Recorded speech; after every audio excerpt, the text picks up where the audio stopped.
የዛሬው መድኃኒዓለም ሁለትሽንም ያዋርዳችሁ። በጣም ነው የሚወድሽ፣ በጣም ነው የሚያከብርሽ ፍቅር። ግን ዛሬ አብርሃም አውርዶሻል። አብርሃም ይሄው እያለቀሱ ነው። መድኃኒዓለም እንደሚያስለቅሳችሁ ሁለታችሁንም። አብርሃም በቃ ትክክለኛ አፍቃሪ፣ እግዚአብሔር የሰጠህ አፍቃሪ ኤርሜና ናት። በቃ ሂድ፣ በቃ ይቅርታ በላት። ኤርሜ ትረዳለች፣ የምትረዳክ ልጅ ናት። እውነት የምትረዳክ ልጅ ናት። ስለ እውነት ህዝቡ የሚወደደንክ፣ ሁሉም የሚወደደንክ ኤርሜ ነው። ቀጥ ብለህ ወደ ኤርሜ ጋር ሂድ። ፍቅር በድራማ እንደመጣች ሁላችንም እንመሳቅ። ይሄ ትክክለኛ የማይካድ ነው። ግን በቃ ወደ ኤርሜ ተመለስ። ሩታ ገና ከዚህ በላይ ነው ድብድ የምታጫወተ። ውድ የኔ ቤተሰቦች የመግቢያው በደንብ አድርጋችሁ ማየት ትችላላችሁ ማለት ነው። እመቤት ማለት ነው። በዚሁ አጋጣሚ ማለት ነው ጀስት ልክ እንደ አብርሽ ማለት ነው ወላዋይ አንድ ልብ የሌለሽ ማለት ነው። በመጀመሪያ ደረጃ ማለት ነው ፍቅር ድራማ መምጣቷ ካወቅሽ ማለት ነው ስራ እንደምትሰራ ካወቅሽ ያን ሁሉ የላክሹን ብር ስንት ነገር አፉን አሰራችለት። የተለያየ ነገር ስትይ ስትለፈልፊ ነበረ፣ አብርሽን ስትሰድቢ ነበረ፣ እየሰማንሽ ነበረ ማለት ነው።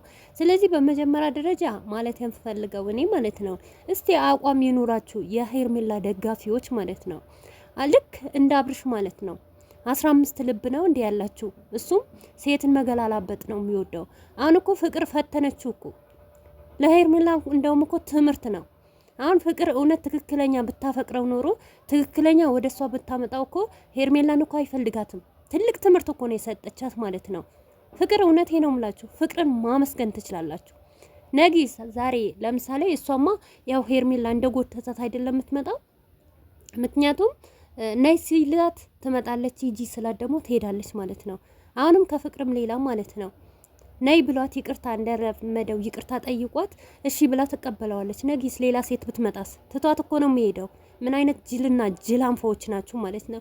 ደግሞ አብዛኛው ማለት ነው የሄርሜላ ለቅሶ ነው፣ የሄርሜላ እንባ ነው። ተው እንጂ እውነታችሁ ነው እንዴ? ሄርሜላ ምንድናት? ሄርሜላ ማለት እኮ የዝሙት አስተላላፊ ነበረች እኮ። አብርሽና ሩታ ሳይፋቱ አይደል እንዴ? ሰማንያቸው ሳይቀዱ አይደል እንዴ ከአብርሽ ጋር ስትላላጥ የነበረው በአንቷ እስከሚታይ ድረስ። ማላየናት መሰላችሁ እንዴ? አርፋችሁ ተቀመጡ። ሩታና ፍቅር እንኳን ደግ አረጉ፣ ይመቻቸው ማለት ነው። በጣም ነው ደስ ያለኝ።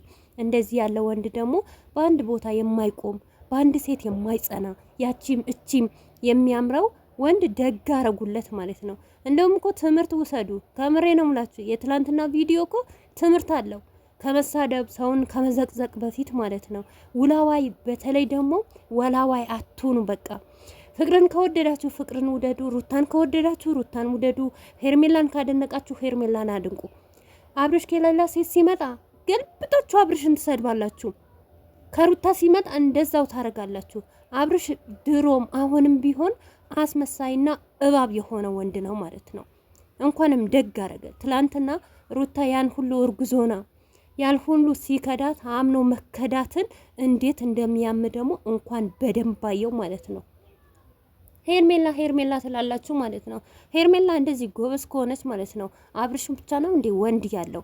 ቆፍጠና ትልም ስንት ጊዜ ነው እየተጫወተባች መጥቶ ይቅርታ እየጠየቃት ራሱ ወደሱ የምትመለሰው ማለት ነው። እንደዚች ዝርክርክ ሴት እንደው እኔ አይቼም አላቅም ማለት ነው። ሩታ አተወውም ወይ? ሄርሜላ ስለምን አተወውም? ሄርሜላም ሴት ናት፣ ሩታም ሴት እኮ ናት።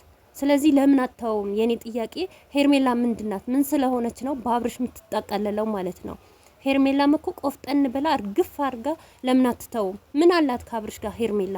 ሩታ እንደውም እኮ ለልጅዋ ብላ ለልጄ እንዳያለቅስ ነገ ደግሞ አባቴ ለምንድን ነው እንደዚህ የሆነው ብሎ እንዳይጠይቃት ትግል እያረገች ነው።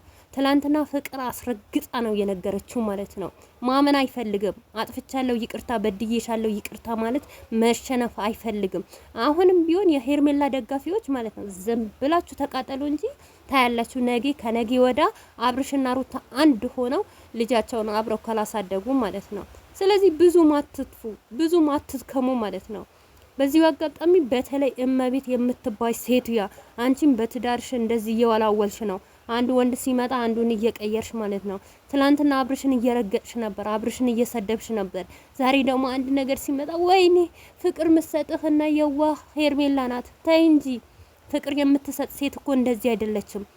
ፍቅር የሚገባ ሴት እኮ በባለ ትዳር መካከል ገብታ እኮ ሰው ናት በጠብጥም ማለት ነው። ቢገባችሁ ትላንትና የተሰራው ቪዲዮ ለሄርሜላ በጣም ትልቅ ትምህርት ነው ማለት ነው። ለእንዲሁም ደግሞ ለእናንተ ለራሳችሁ ማለት ነው። እውነት ትላንትና በተሰራው ቪዲዮ በጣም ነው ደስ ያለኝ። ሩታና ፍቅር ይመቻቸው አቦ። እኔ በጣም ነው